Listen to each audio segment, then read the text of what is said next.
Hi there. Right, I'm ready to start part 2 of the natural dye process with the lichen I've been collecting. From around our own land, I've collected 3 different sorts. There's that one, there's that one. I love this one. So it's all sort of hairy. I don't know what colours they'll produce. I'm hoping one of them is going to produce a pinky purpley colour, but we'll just have to see. I've finally managed to get hold of some ammonia. It's been a bit like looking for hen's teeth. I couldn't get it in any of the shops, the DIY shops, or anything like that. And in the end I ended up ordering it off Amazon. So we will get started. I know it's a long drawn out process doing this, and I'm really sort of quite excited about it and quite looking forward to it, and I'm going to start spinning up some yarn over the next few weeks to have that ready for when the dye is done. So let's get started. Right, I think I have everything at hand. 3 big jars. I've got the caps here, and I've got my lichen, which is dry. So I need 250 mil.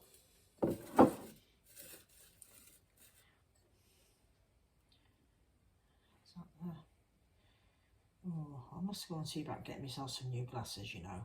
I'm really sort of struggling. There we go, that's that side, yeah. Bit more in there.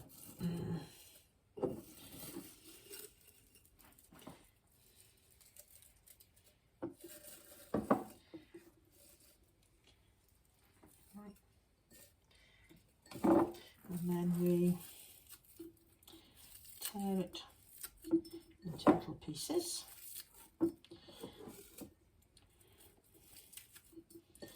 I should have looked up the names of these different types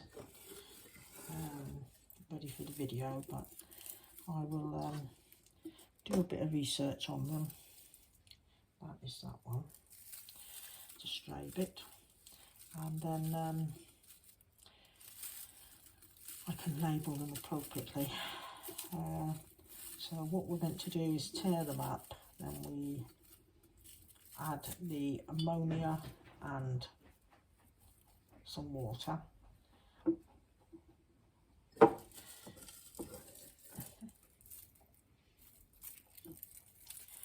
And then we just shake it every day for several months, and the ammonia will extract the dye out of the lichen, hopefully.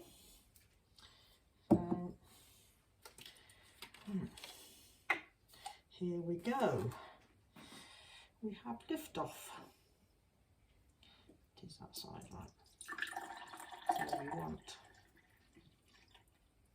125 of that, of the ammonia, to 125 of water.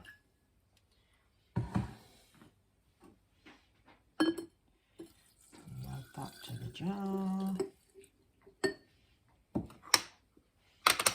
I'll give it a pink lid, because I'm hoping that's the one that does the pinky colour. And give it a shake.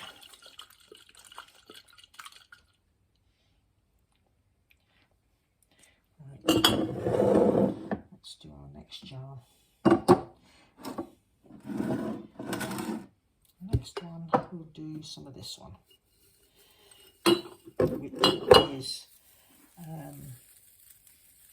reminds me of scrubbing pads.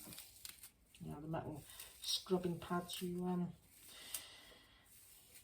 do the washing up with and scrub your pans with.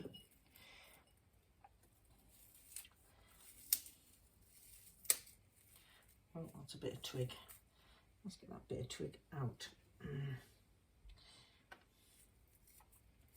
And we've just had some storms whip through the area, and that's brought down loads of lichen from the trees. So a friend has kindly been, what belongs in that jar, foraging some for me.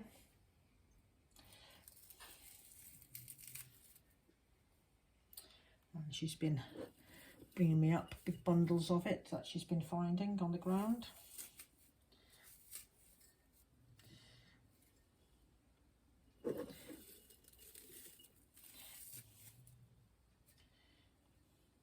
Yeah. Go in there. Repeat the process.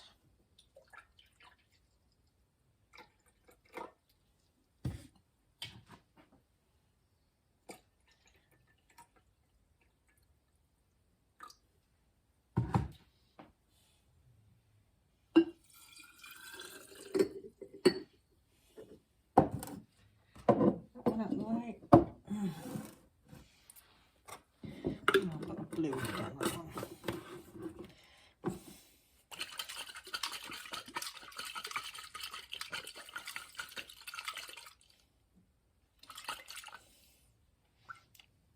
There we go. Right. Final jar, and that is this hairy one, which I'm hoping will sort of produce a nice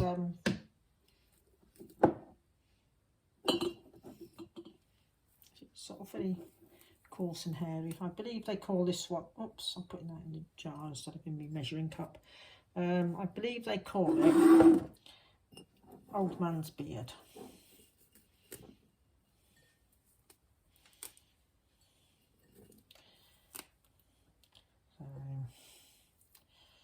But the Latin name, I couldn't tell you what that is. I'm not very good on all this Latin stuff, but I'm sure this one is old man's beard. But I will double check, don't take my word for it.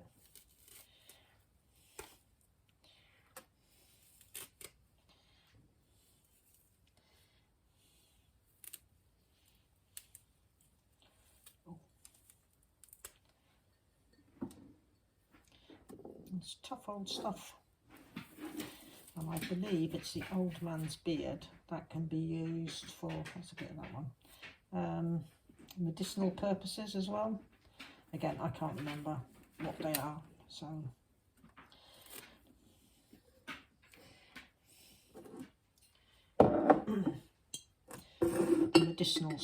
medicinal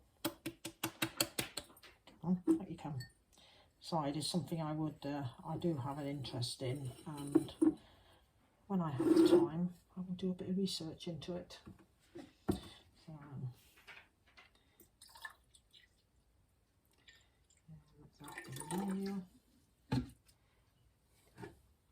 And I've started collecting onion skins and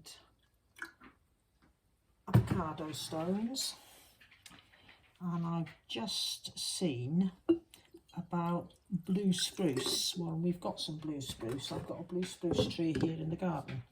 Oops.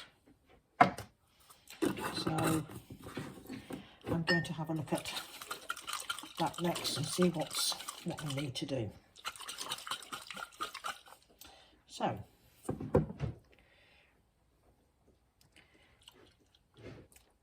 that's that one, and we've got that one, and we've got that one. That's looking like a bit of a greeny colour already, whereas this one's sort of taken on more of a dirty colour, and this one's sort of taking on a bit of a green colour. But it will be interesting to see how they go. Right, let me just show you. I got Martin to put these little shelves up for me. So there's the 3 in ammonia, that we've just done. And these are my jars where I'm collecting bits and pieces for drying. You have to excuse the state of the walls. We haven't decorated yet because we've got a lot of knocking about to do because we've got building work on. So yeah, and I think it's, they say, from what I saw, it was 20 weeks. So I'll have to put a little label on with the date, and then it needs to be shaken a couple of times a day for 20 weeks. And then it should be ready to try doing some dyeing with. So thank you very much for following me on this journey. Don't forget to subscribe, and then you can join me on the next part.